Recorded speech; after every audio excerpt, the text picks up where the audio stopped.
এবার আসেন শবে কদর কোন দিন?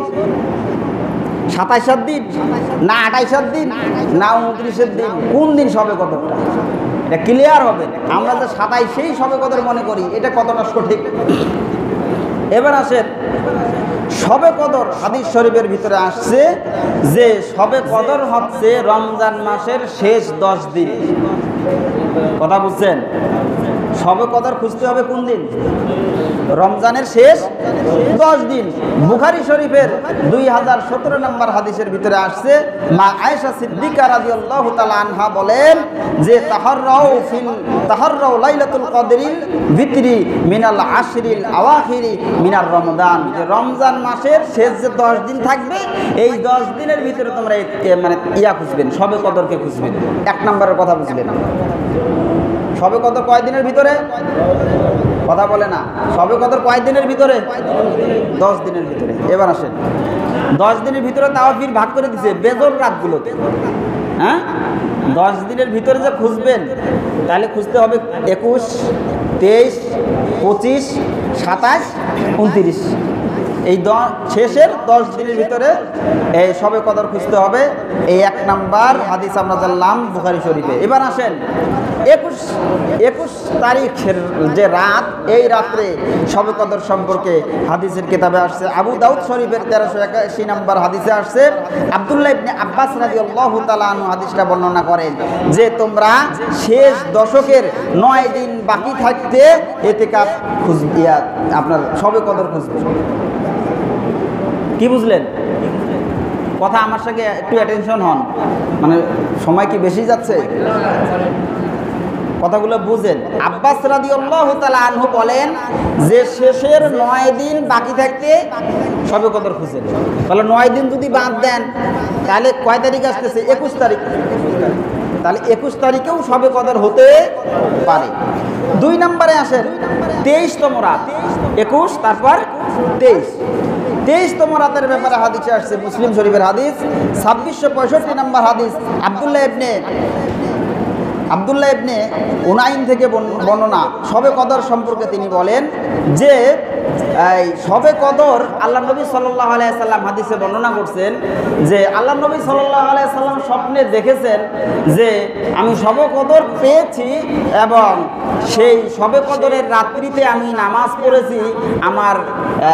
আমি নামাজ যে পড়েছি কাদা মাটির উপরে আমি সেজদা করছি। মানে আমি যে সেজদা করছি, বৃষ্টি হলে যেরকম কাদা মাটি থাকে এরকম অবস্থায় আমি সেজদা করছি। এই হাদিসটা রাসূল সাল্লাল্লাহু আলাইহি সাল্লাম সাহাবীদেরকে বলছেন। তো বলার পরে এখন ওই সাহাবী বলতেছেন, আমি একদিন রাসূলুল্লাহ সাল্লাল্লাহু আলাইহি সাল্লামকে এই অবস্থায় পেয়েছি, ফজরের নামাজ পড়ে বাইর হচ্ছি, দেখতেছি নবীজির কপালেও মাটি, নাকেও মাটি। সুবহানাল্লাহ। ওই রাতটা ছিল কয় তারিখের রাত? 23 তারিখের রাত। তাহলে 23 তারিখে যে হাদিসটা ছিল যে 23 তারিখেও শবে কদর হতে পারে, নবীজি সাল্লাল্লাহু আলাইহি সাল্লাম স্বপ্নে দেখলেন যে আমি শবে কদর পেয়েছি এবং শবে কদর রাত্রে আমি নামাজ পড়েছি কাদা মাটির মধ্যে। কিসের মধ্যে? এই সাহাবী এই কথাটাই রাসূলুল্লাহ সাল্লাল্লাহু আলাইহি সাল্লামের সাথে মিলাই নিলেন যে আমি এই 23 তারিখে রাসূল সাল্লাল্লাহু আলাইহি সাল্লামকে পেয়েছি, সকালবেলা দেখতেছি তিনার কপালও মাটি, নাকেও মাটি। তার মানে বোঝা গেল 23 তারিখের রাতেও শবে কদর হতে পারে। এবার আসেন 24 তারিখের কথাও আসছে, বেজর রাত্র আসছে, কিন্তু 24 তারিখের যে রাতটা, এই রাতের কথাও আসছে। বুখারী শরীফের 2022 নম্বর হাদিসে কথাটা আসছে আব্দুল্লাহ ইবনে আব্বাস থেকে। তিনি বললেন যে রাসূলুল্লাহ সাল্লাল্লাহু আলাইহি সাল্লাম বলেছেন 24তম রাত্রেও শবে কদর হতে পারে। তাহলে শেষের দিনগুলো, বেজর দিনগুলো তো খুঁজবো এবং 24তম রাত্রিটাতেও খুঁজবো। এবার আসেন 25 তারিখের ব্যাপারে। 25তম যে রাত, এই রাতের ব্যাপারে উবাইদা ইবনে সামেত রাদিয়াল্লাহু তাআলা আনহু বর্ণনা করেন বুখারী শরীফের 2023 নম্বর হাদিসে যে শবে কদর 25তম রাত্রিতেও শবে কদর হতে পারে। সুবহানাল্লাহ বলে। তো এই 25তম রজনীর ব্যাপারে হাদিসে যেভাবে আসছে, নবীজি সাল্লাল্লাহু আলাইহি সাল্লাম, সাহাবীরা বলতেছেন আমরা রাসূলুল্লাহ সাল্লাল্লাহু আলাইহি সাল্লামের সামনে শবে কদর সম্পর্কে আলোচনা করতেছিলাম। 25তম 25 তারিখের যে হাদিসটা রাসূলুল্লাহ সাল্লাল্লাহু আলাইহি সাল্লাম মানে শবে কদর আল্লাহ জানাই দিয়েছেন শবে কদর কোন দিন, হিসাবটা বুঝেন, শবে কদর কোন দিন এটা কিন্তু জানাই দিয়েছেন। এখন নবীজি সাল্লাল্লাহু আলাইহি সাল্লাম শবে কদর কোন দিন জানানোর জন্য সাহাবীদেরকে জানাই দেওয়ার জন্য রওনা দিয়েছেন। ইতিমধ্যে দেখেন দুইজন সাহাবী ঝগড়া করে, কি করে, কাজিয়া লাগাইছে। এখন আমরা যদি কোনো জায়গায় বাইর হই আর যদি কেউ যদি ঝগড়া কাজিয়া লাগায় ওই কাজ পরে আগে তোমার কাজিয়াটা শুনি কি নিয়ে কাজি খান লাগছে। এখন নবীজি সাল্লাল্লাহু আলাইহি সাল্লাম সাহাবীদের ঝগড়া দেখে তার মন কি ঠিক থাকে কিরে আমার উম্মতরা ঝগড়া করে। এখন ওইদের ঝগড়া শুনবার যায়, ঝগড়া থামে যায়। এখন কয় তারিখ যে শবে কদরটা ছিল এটা আল্লাহ ভুলাই দিছে, শবে কদরটা কোন দিন ছিল এটা আল্লাহ ভুলাই দিছে। তো নবীজি সাল্লাল্লাহু আলাইহি সাল্লাম বলতেছেন যে আমি তোমাদেরকে জানানোর জন্যই যাচ্ছিলাম যে শবে কদরটা কোন দিন, কিন্তু এই উমুকের ঝগড়ার কারণে এটা আল্লাহ আমাকে ভুলাই দিছে। তো মনে হয় এই যে ভুলাই দিছে, এই ভুলাই দেওয়ার মধ্যেই তোমাদের জন্য কল্যাণ রয়েছে। সুবহানাল্লাহ। আর যদি আমরা নবীজি যদি জানাই দিত যে 27 তারিখেই শবে কদর, তাইলে এইটা কি লোক আরো বাইরে থেকে আর লোক আসছে, পারলে মহিলা ঘরও আসছে, তাই না? যে আল্লাহ পাক রব্বুল আলামিন চান বান্দারা বেশি বেশি করে ইবাদত করুক, বেশি বেশি করে ইবাদত করুক, এই জন্য আল্লাহ তাআলা জিনিসটা ভুলাই দিছে। এই যে একটা টার্গেট দিচ্ছেন যে বেজর রাতগুলোতে তোমরা কি করো, বেজর রাতগুলোতে তোমরা শবে কদর খুঁজো। এবার আসেন এটা হলো 25, 27তম রাত্রেও শবে কদর হতে পারে, মানে আজকে যে 27 রাত, আজকে রাতেও শবে কদর হইতে পারে, নাও হইতে পারে। তাহলে 27তম রাতের যে হাদিসটা আসছে মুস্তাদে আহমদ হাদিসের কিতাবে আসছে 1734 নম্বর হাদিসে আসছে আবু হুরায়রা রাদিয়াল্লাহু তাআলা আনহু থেকে বর্ণিত। তিনি বলেন যে 27তম রজনীতে কি হতে পারে, শবে কদর হতে পারে। এই 27 তারিখের ব্যাপারে সাহাবীরা বেশি মত দিয়েছেন, অনেকেই বেশি মত দিয়েছেন যে 27 তারিখে, অধিকাংশদের মত যে 27 তারিখে হতেও পারে, বেশি হতে পারে। অনেক সাহাবীরা মত দিয়েছেন যে 27 তারিখের রজনীতে রাসূল সাল্লাল্লাহু আলাইহি সাল্লাম বেশি বেশি করে ইবাদত করতে বলেছেন, তার মানে টার্গেট হলো 27 তারিখে শবে কদর হওয়ার আশঙ্কা বেশি। একটু মনোযোগী হন, খুব সংক্ষেপ, শেষ হয়ে যাচ্ছে আলোচনা। এবার আসেন আমরা জানবো যে শেষ 10 দিনে শবে কদর খুঁজতে বলা হলো। আরেক হাদিসে আসছে তোমরা শেষ 9 দিনের ভিতরে শবে কদর খুঁজেন, মানে দিন যায়। একবার কি হয়েছে, আল্লাহ নবী সাল্লাল্লাহু আলাইহি সাল্লাম 30 দিনে ইতিকাফ ছিলেন। প্রথম 10 দিন যখন ইতিকাফ থাকলেন, জিবরাইল আমিন আয়েশা বলে নবীজি আপনি যেই জিনিসটা খুঁজতেছেন এই জিনিসটা তো এখনো পান নাই, আরো সামনে আছে। মানে নবীজি তো 10 দিন ইতিকাফ থাকলেন, শবে কদর খুঁজেন বা সামনে আছে।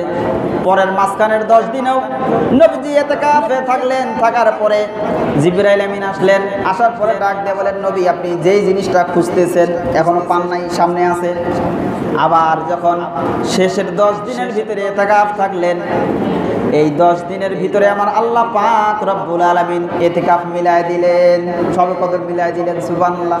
মানে প্রথম 10 দিনও ছিলেন, দ্বিতীয় 10 দিনও ছিলেন, তৃতীয় 10 দিনও ছিলেন, 1 বছর এই শবে কদর খোঁজার জন্য। কারণ একটা রাত খুঁজলে, একটা রাত পেয়ে গেলে 1000 মাসের চেয়ে উত্তম সওয়াব। তো হাদিসের ভিতরে শেষ 9 দিনের কথা আসছে। একদিন যখন পার হয়ে যাবে শেষের 9 দিনও খুঁজো খুঁজো খুঁজো, 9 দিন যখন যাবেন 7 দিনের হাদিসেও আছে যে শেষের 7 দিনে তোমরা খুঁজো খুঁজো খুঁজো, মানে সময় রমজান থাকতে খুঁজতে থাকেন। রসুলের টার্গেট ছিল, চাহিদা ছিল যে রমজান থাকতে তোমরা শবে কদর খুঁজতে থাকো। এই হলো বিষয়। শবে কদরের বিশেষ একটা আমল আছে, আমরা আমলটা শুনি। মা আয়েশা সিদ্দিকা রাদিয়াল্লাহু তাআলা আনহা থেকে একটি হাদিস।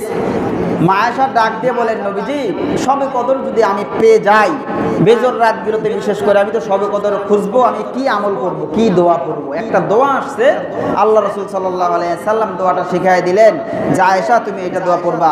আমার সাথে বলেন আল্লাহুম্মা, একটু ঘুমটা ভাঙান, সকলে বলেন আল্লাহুম্মা ইন্নাকা আফুবুন আফুবুন তুহিব্বুল আফওয়া ফাআফু আন্নী। আল্লাহুম্মা ইন্নাকা আফুবুন তুহিব্বুল আফওয়া ফাআফু আন্নী। এর অর্থ হলো আল্লাহ নিশ্চয় আপনি ক্ষমাকারী, আপনি ক্ষমা করতে ভালোবাসেন, অতএব আপনি আমাকে ক্ষমা করে দেন। সুবহানাল্লাহ। বাংলা বলতে পারবেন না? আল্লাহ নিশ্চয়ই আপনি ক্ষমাকারী, ক্ষমা করতে ভালোবাসেন। আপনি যদি ভালোবাসেন তাহলে আমাকে ক্ষমা করে দেন। বুঝেন নাই কথা? আল্লাহ নিশ্চয়ই আপনি ক্ষমাকারী, আপনি ক্ষমা করতে ভালোবাসেন, তাহলে আমাকে ক্ষমা করে দেন। বাংলায় বলবো, আরবিতে পড়তে না পারি, বাংলায় বলবো। এবার আমি আপনাদেরকে বলবো শবে কদর কোন দিন, শবে কদর আলামত কি, কোন আলামতগুলো দেখলে বুঝবো যে আজকে শবে কদর গেল। বেজর রাতগুলো তো বললেনই, মানে শবে কদর যদি আমার উম্মতরা পায়, আল্লাহ ব্যবস্থা করে দিয়েছেন যে আমার বান্দারা যাতে শবে কদর দিছে পাবে না তা তো না, যাতে শবে কদর পাওয়া যায় কিছু আলামত দেখেন। আলামত হলো আল জামিউ সাগীর কিতাবে আসছে 778 নম্বর হাদিসে আসছে, ওই দিনের আবহাওয়াটা হবে না গরম না ঠান্ডা, এসি এসি এসি। হ্যাঁ, তাইলে গরমও হবে না ঠান্ডা হবে না, ফ্যান চালা লাগবে না। আচ্ছা ফ্যান চালাছে। এরকম একটা রাত গেছে, আপনারা খেয়াল করছেন কিনা? 21তম রাত্রি গেছে, আগা দিন হয়েছে বৃষ্টি, রাতটা ছিল এসি এসি। রাত কিন্তু একটা গেছে, বলবো না যে ওই দিনে শবে কদর হয়েছে, তা তো আমি তো জানি না, কিন্তু আলামত আলামত। রাতটা হবে না গরম না ঠান্ডা, খুব ভালো লাগবে রাতটাতে। এ হলো 1 নম্বর আলামত। 2 নম্বর আলামত আসছে মুসলিম শরীফে 1570 নম্বর হাদিসে আসছে যে পরের দিন যে সকালটা হবে, এই সকালটা হবে যে আলোটা হবে, এই আলোটা খুব সহ্য করার মতো আলো, খুব তীব্র হবে না, ঘামায় যাবে না, মানুষ পেরেশানি হবে না। আপনারা লক্ষ্য করে দেখেন 21 তারিখের পরে যে সূর্যটা উঠছিল, দিনটা খুব ঠান্ডা ছিল। খেয়াল করছেন কিনা হয়তো অনেকে খেয়াল করতে পারেন। এটা শুধু এই বছর না, প্রতি বছর আপনারা খেয়াল করবেন, দেখবেন যেদিন শবে কদর হবে ওই রাতটা হবে সুন্দর, পরের দিনও হবে খুব আবহাওয়া সুন্দর। এটা আমরা টার্গেট করতে পারি ইনশাআল্লাহ। আল্লাহ তৌফিক দান করুন, সকলে বলি আল্লাহুম্মা আমিন।